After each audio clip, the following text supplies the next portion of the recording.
All right, we're going to go ahead and get started now. And then once again, this is going to be recorded so people can watch it later. But first, I want to start off with why I want to do this. So uh, hopefully you know me. My name is Zach Votovich. I'm one of the owner-operators with the Wojo McDonald's in Greenwood, Shelbyville. And so, yes, I went to business school when I was in college. But honestly, a lot of what I learned about personal finance and budgeting was from a high school teacher who taught a great personal finance class. And it's something I feel passionate about. It's something that I really wanted to do because I feel like there's a lot of people in this world and a lot that probably work for us that maybe don't have this knowledge or information, and I wanted to share it. So we're always looking how we can be the best possible employer. So this year we launched a 401k plan, which we're gonna touch on more next week. So if you haven't signed up for the 401k, you absolutely 100% positively should. Um, and so what could we do to make us stand out from every other employer? We thought, let's do a free personal finance class to teach some people some information maybe they don't know. And if you already know it, great. Then you can feel good that you have a good foundation, or you can point other people in the direction. So, yeah, we'd love for every single person that works for us to not only kind of survive financially, but thrive. Uh, One of the things that I found out when researching for this is 78% of people in America live paycheck to paycheck. And that was a number that really kind of bummed me out because I know that there's a lot of you out there that probably are that way. And I want to try to do everything I can to help you not be that way. And I truly feel like we provide careers and jobs where you don't have to live paycheck to paycheck if you can maybe do things just the right way. So that's what the goal is. I hope you get out of that situation if that's what you're in. And so that's mainly what this is about. So, like I was saying, the average Indian and the median income in Indiana is about $31,000. So if you take 52 weeks a year, 40 hours a week, which that's not what probably the median is, probably working a couple hours, that's only $14.90 an hour, which that's more than our starting pay, or less than our starting pay for overnighters, and less than our starting pay for managers. So we really offer an opportunity where within 3 or 4 months, just about anyone can move up into management and right off the bat be making higher than the median wage in Indiana. So that's something we're proud of. And so if that's where you're starting, if you're starting from a base of above average, then I know that you can kind of maybe get out of a financial hole you're in, or really set yourself or your family on the path to financial freedom.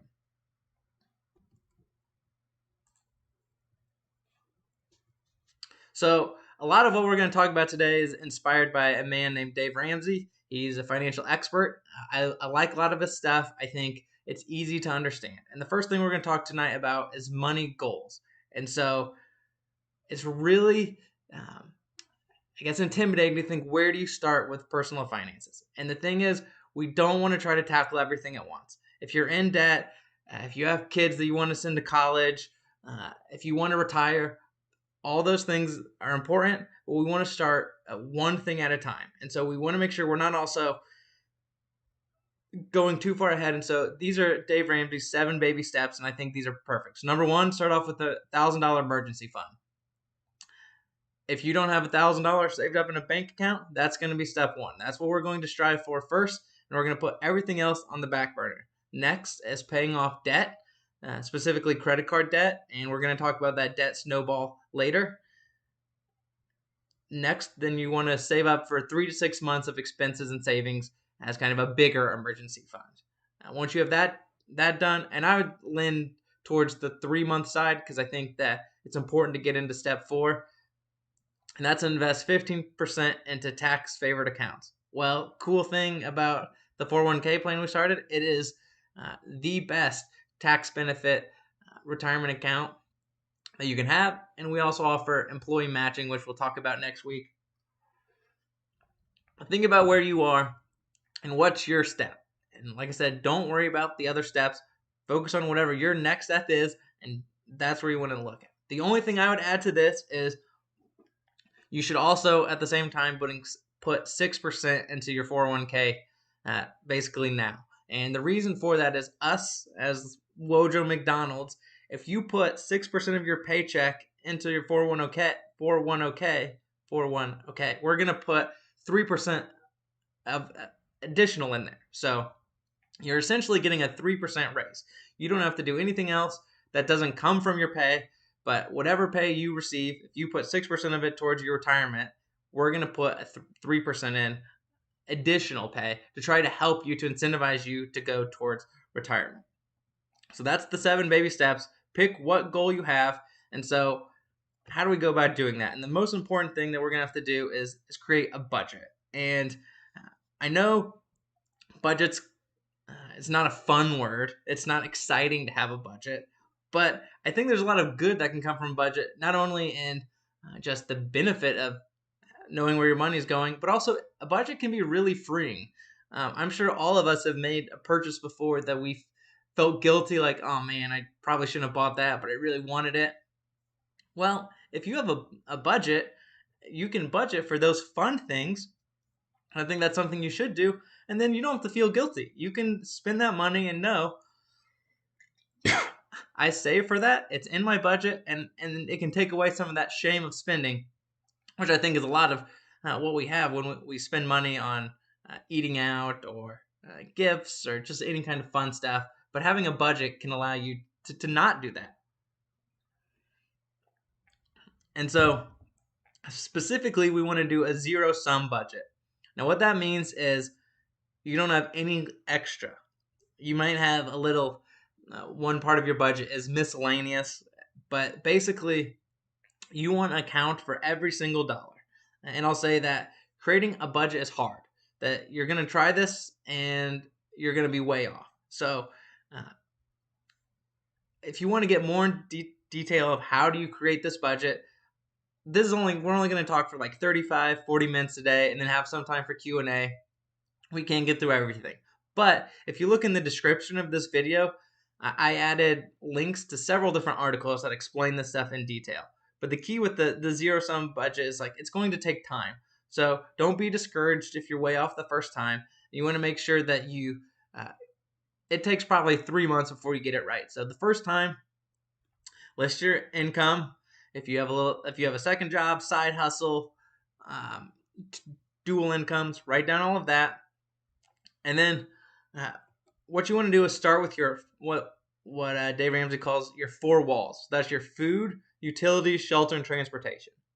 That's basically what you absolutely need. We've talked about needs and wants, but those are the 4 things you absolutely do need. From there, you can add fun money, and I think it's important to do that because it can be incredibly discouraging to not see reward and be able to kind of, I guess, thrive off your income. So give yourself fun money. That's A-okay. And then what we really want to try to do when we're doing this budget is how much surplus can we create that can go towards these financial goals. So remember we said this first one is creating $1,000 emergency fund. So we want to see how much surplus can we get. And so the easiest way we want to do this is a term called people call the latte factor. And so for every person, that's different. Basically, what the latte factor is, what do you spend extra on that isn't necessary, but you do it anyway? So for example, maybe every day you go to Starbucks and get a latte. That's where this comes from. And they'll tell you, instead of going to Starbucks and spending $5, $7 now on a latte, brew your coffee at home. Or for us, use your store discount 30% at one of our restaurants and get your latte. It's going to be cheaper anyway from McCafe. Maybe it's streaming services. Maybe you're subscribed to Netflix, Hulu, Disney Plus. You might have shows that you like to watch on all of them, but what if instead of subscribing to all 3, you canceled 2 of them and just kept Netflix for a month? Watch everything you want to watch on Netflix. Cancel that one up. Start Hulu. Watch everything you want to watch on Hulu. And keep that up. Or maybe it's scratch off lottery tickets. You keep thinking that's going to be the easiest way, or whatever it may be. There's a million different things that can be your latte factor.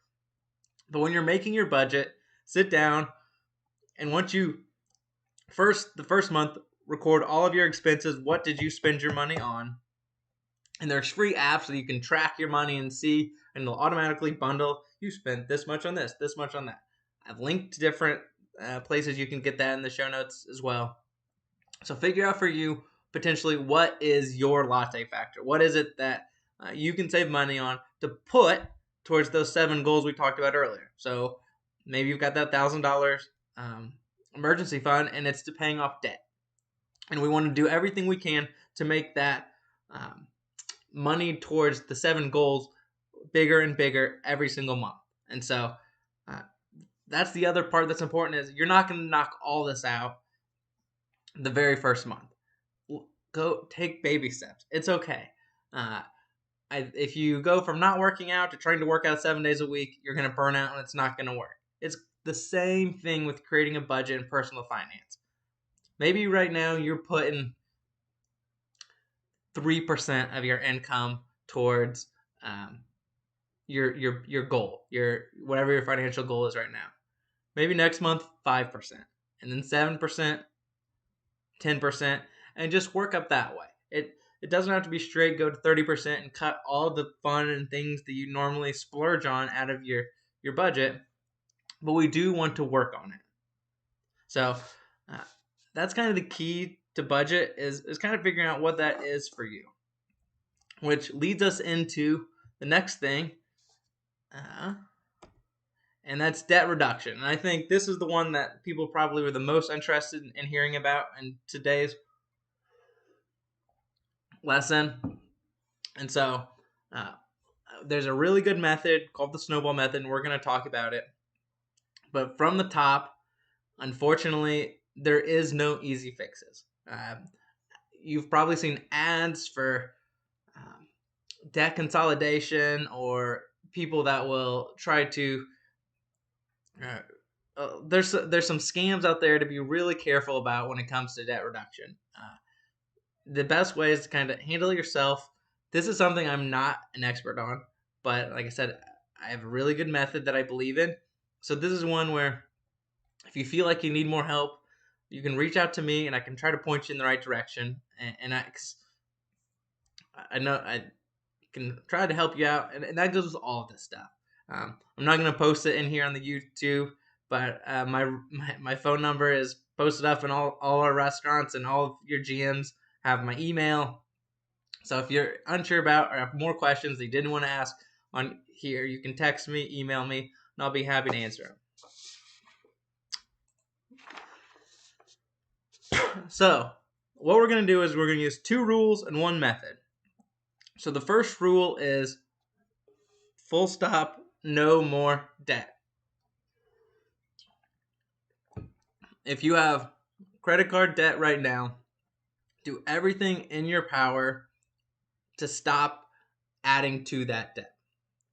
We're just going to try to maintain it for now, and we'll talk about getting rid of that debt. But we want to try to use the cash that we have to pay for things going forward, which, yeah, that seems obvious. The best way to get out of debt is not get into further debt. And it kind of is. I understand. The second thing is use a budget. It's so hard when you're trying to just shoot from the hip with any of this stuff. Same with like someone doing archery. If you try to just fire without aiming, maybe you'll hit the target, but odds are you're going to miss. The same is true with all of this stuff. So the way to aim our bow and arrow is to use a budget, like we talked about earlier. Then we can figure out how much we can put towards our goal if we're on debt reduction, and we can do that. And so those are the 2 rules, and the method is the snowball method. And so we're going to talk about that next. And basically, what the snowball method does is it allows you to really gain momentum. I think the hardest part about being in debt is just the burden, the psychological, the mental burden of being in debt, especially if you have 4 or 5, 6 plus different places you're in debt. It can be discouraging, and so it's really important to see progress and momentum. And so, uh, technically, doing it this way, you will pay a little bit more in interest expense because we're not going to go based off of expenses. We're going to our interest rate. We're going to go off of amounts, and so as far as logically, this maybe isn't the best method. So if you're doing a good job at paying off your debt, starting with the highest interest rate, and you're working down that way, and you made some mistakes earlier in your life, and you're trying to get out of it, awesome. Ignore this. Keep up the good work. But if you've struggled with getting out of debt, I think this is a great way because, like I said, you'll get that momentum. And so, uh, we're going to come back to this little chart that explains how this is. But what you basically do, it's simple, is you're going to list all of your debts. However many there are, 4, 5, 6 plus 1, 2. And then you're going to sort them like this. You don't have to do this complicated in Excel. You can do this on a piece of paper. You're going to sort them by remaining balance. If you have one where you owe $52 and you have one that's $1,000 and one that's $15,000, that's the way you're going to sort them. And then you're going to pay the minimum on all the debts. Every debt has a minimum payment. We're going to start there. Then all of our extra money, so hopefully maybe it's 3% this month, 5, 7, 10% in future months, all that extra money goes towards the smallest debt. And so then it'll be the easiest, the quickest to pay off because it's the smallest one. Then you're going to be able to take all of the money you paid for that smallest debt and roll it into your next smallest debt, which will now then become your smallest. And so if we go back, so that's where it's called the snowball up. So in this example here, if you see, we have $100 we're paying a month into debt A, and we're paying the minimum $50 into debt B, minimum $50 into debt C, and $50 into debt D. Okay, well, and we'll say $50 is the minimum for debt A. Well, we pay that off. Now we can snowball that money, and we were paying 50 towards debt B. Now we can pay 150 towards debt B, and hopefully quickly we pay that one off, and then we snowball that into debt C, and so we have the 150 that came from A and B, and we add that to the 50 we were already paying. Now we're paying $200 a month on debt C, and it cascades down into debt D, where once we get to that one, we're paying $250. So the snowball rolls downhill and it picks up momentum. And so that's why it's important to start with the smallest one, because we can see the progress the soonest. You can pay one off the soonest. And then, oh my gosh, that one's completely gone. And we can attack the next one.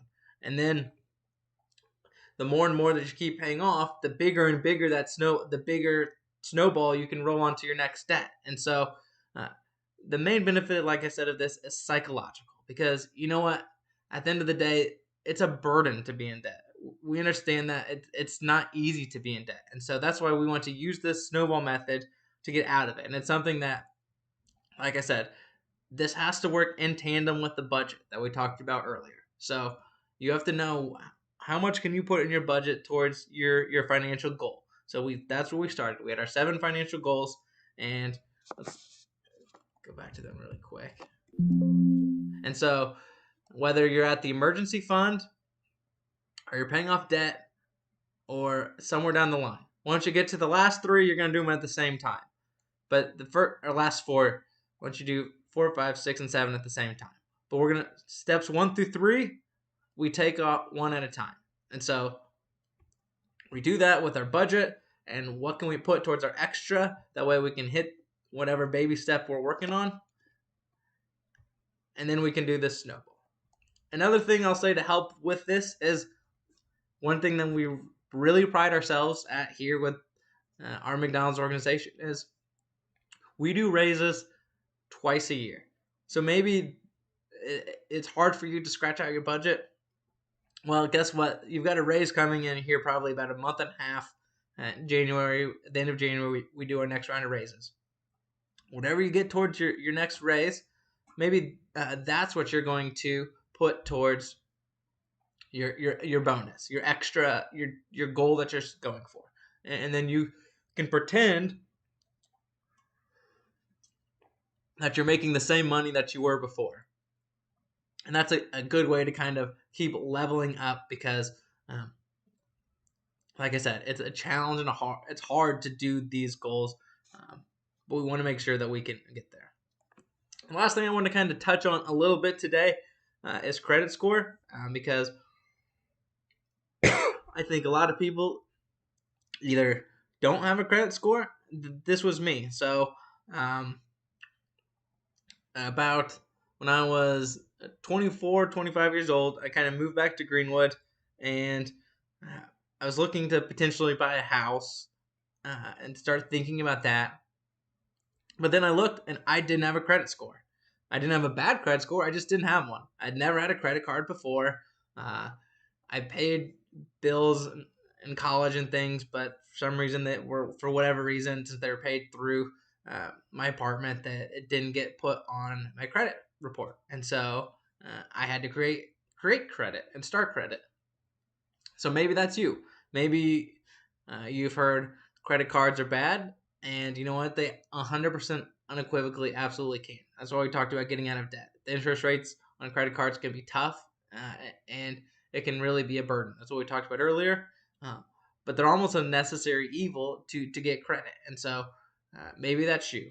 Or maybe you come from a position of uh, bad credit. You maybe screwed up in the past and you're trying to improve your credit. And so the first thing that we need to do in order to affect our credit score is to know what makes up your credit score.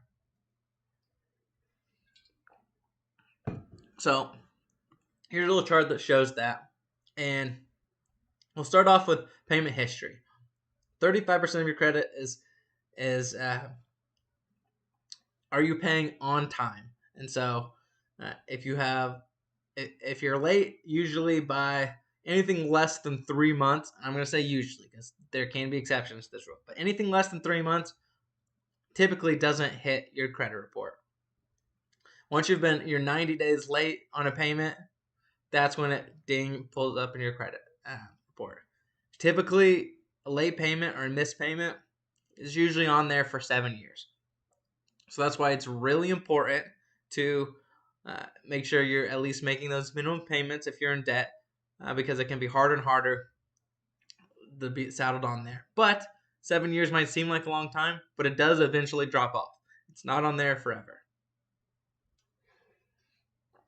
The next biggest chunk is amount owed, or this is also called credit utilization. And so let's say you have a credit card with $1,000 limit. If you're spending $1,000 a month and basically maxing out your credit limit, your utilization is going to be 100%, and that's going to look pretty bad on your credit score. But if your credit limit is $1,000 and you're only putting $20 a month, let's say you're putting one of your Hulu subscription, and that's the only thing you put on your credit card. Well, then your credit utilization is going to be a lot lower, and how much you owe and how much you're available, and that's going to make it look better and raise your score. The next biggest one, and like I said, those are the two biggies. That encompasses essentially 2/3 of your credit score, and these other ones are minor. So we really want to focus on those two. So I'll just touch on these quickly. It's length of credit. So the longer that you've had a credit account, whether it's a car loan, mortgage, credit card, anything that gets on your credit report, the history, that way they can see, okay, this person's had this line of credit, this mortgage for 10 years. We can really trust them. Or, yeah, they've had this credit card open and they haven't been closed by the credit card company for 10 years. That looks really good. So just over time, and as you get older, that will help boost your score. And then the other things is, like I said, the type of credit, and we're not going to get into that too much, is 10%, and then new credit. So, yeah, usually those things are kind of a quick hit. So if you apply for a credit card, usually it'll ding your credit score for a couple points for maybe 3 months or so, and then that falls off. So we don't really want to care too much about these other ones, especially those last two. And so here's what we can do to improve it. First one, maybe it's obvious, maybe it's not, is check your credit. So the government actually put a law in place to where it's free for you to check your credit score. And so you can check with 3 different bureaus, as well as uh, uh, um, there's other kind of services out there that let you kind of check all 3. So you can go to Experian, you can go to TransUnion, uh, all these different places. You can just Google how to check my credit score for free. And the credit bureaus, at least once a year, uh, have to let you check for free. Usually, they'll let you check it. They legally have to let you check it once a year, but usually, if you just create a free account with them, they'll let you check it as many times as you want.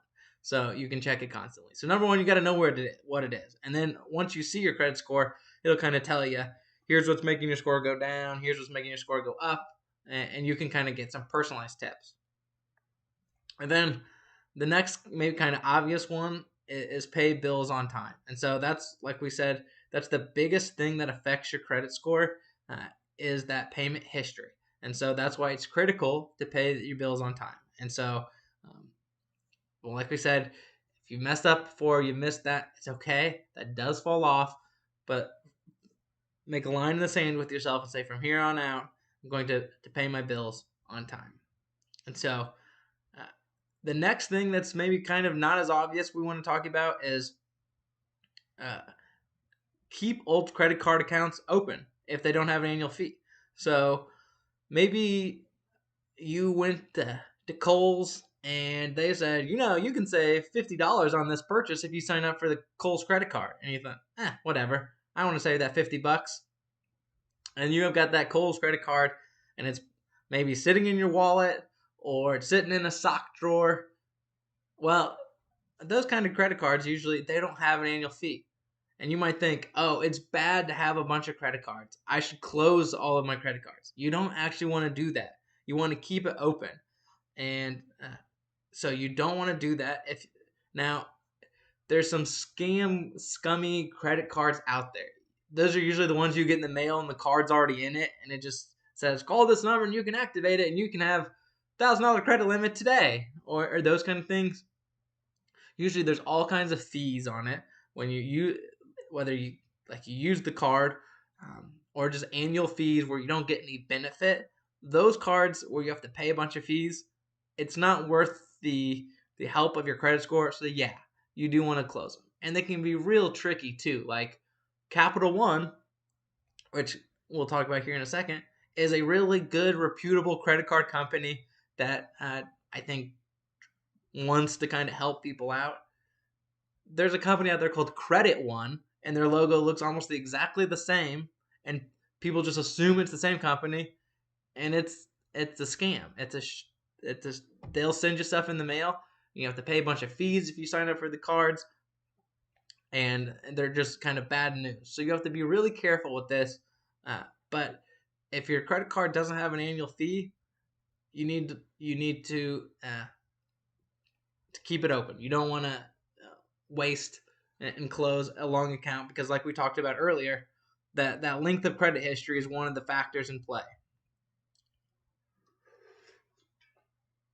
And this last one is for,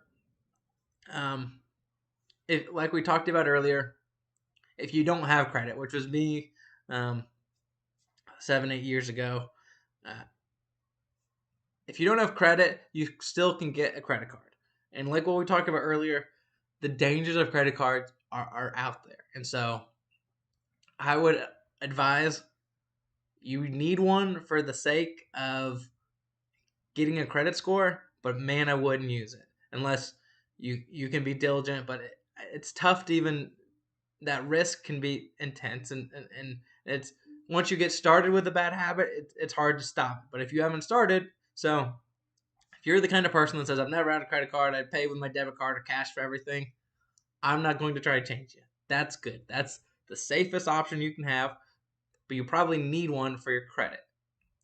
So of all the different kind of credit cards out there for people in this situation, you're going to get what's called a secured credit card. And what that basically means is it almost turns into a debit card. And so, for example, this Capital One Quicksilver, which is probably the best of the secured credit cards out there, there's no annual fee. You get 1.5% cash back on everything you spend.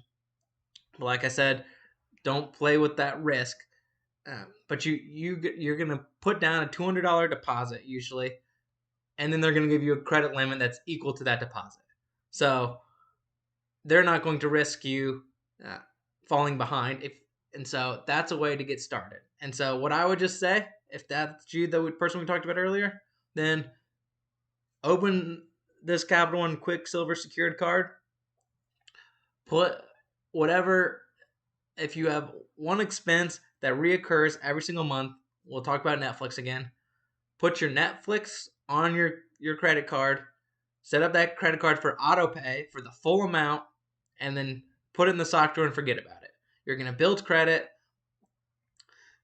You're going to have a low utilization. So we talked about this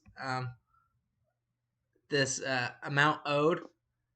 If you just put one reoccurring expense on there, you're going to have a low utilization. You're going to build up that length of credit, and hopefully you can avoid the risks associated with falling into credit card debt. And so that's what I'd recommend there. So that's a lot of me kind of talking. And if you've got some questions, we've got some time before I start the Spanish version here in 25 minutes. So if you'd like, I can see the chat. So feel free to ask a question in there, and I'll keep this open for 5 minutes or so, or longer if we have other questions. And like I said, if you don't want to ask a question that other people can see, you can text me, email me, call me. Like I said, my contact information is hanging up in all of your restaurants, or talk to your GMs; they can get it to you. Don't want to post it out there live on YouTube, and who knows what I'd get back.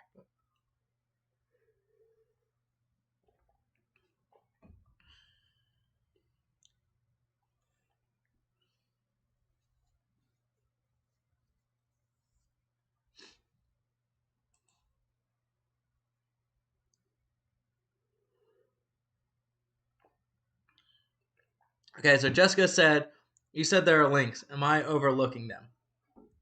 If you pull up the as on this stream and you go to kind of the details, I think it's called. I'm checking on my phone to see exactly where it says it is. But there should be a description down below, and if you kind of expand that up, there should be kind of links in there to a lot of the things we talked about today, with more in-depth articles that explain it in more in detail. And so I think it's in there.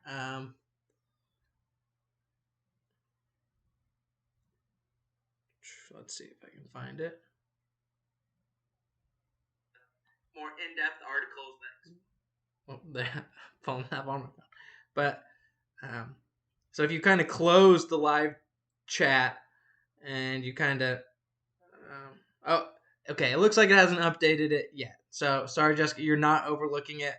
I updated the description right before we went live. I just put the links in there, so they'll probably be in there hopefully tomorrow. If not, we can send out the ones on the next app. Yeah, so William's also saying he's not seeing it. I updated the description, like I said. Maybe it take probably 15-20 minutes before we went live, so it looks like it has not updated it yet. So they are not there. You're not crazy, Jess. That's why. And same with you, William. They're not there yet. But like I said, there should just be links. Okay, so Aaron's saying he doesn't have a question, but he did want to say that the 401k that we offer helped him check off step 1 and saved $1,000 emergency fund. And I think that's a really good option. And so, yeah, so that's something we can touch on now. Betterment is the 401k company. I don't know, I'm struggling saying that tonight, but that's like the fourth time I've slipped saying 401k. Betterment is the company that we use for that. And we talked to a bunch of different companies, and the reason we picked them is because they are the most user friendly. Basically, on the 401k, on Betterment's website, it can help you set up these financial goals on the same website that your 401k is at all together. And so uh, you can just have a one-stop shop for everything financial. You can link your bank accounts. You can see that. It'll show you your progress towards retirement or your progress towards whatever goal you have. You can kind of bucket money to different accounts. And so, like, I didn't mention it when we're doing budgets, but uh, when's the best time to start saving for your kids' Christmas gift? Probably December 26th for the next year. So that's all stuff you want to put in your budget too, is kids' birthday presents, kids' Christmas presents, vacation. Because we offer for managers, you're getting 2 weeks paid vacation a year. Crew people have been with us for over a year, a week's paid vacation. Staycation's great, but maybe you want to go down to Florida and go to the beach. You can save for that beach vacation through Betterments. It'll help you do that as well.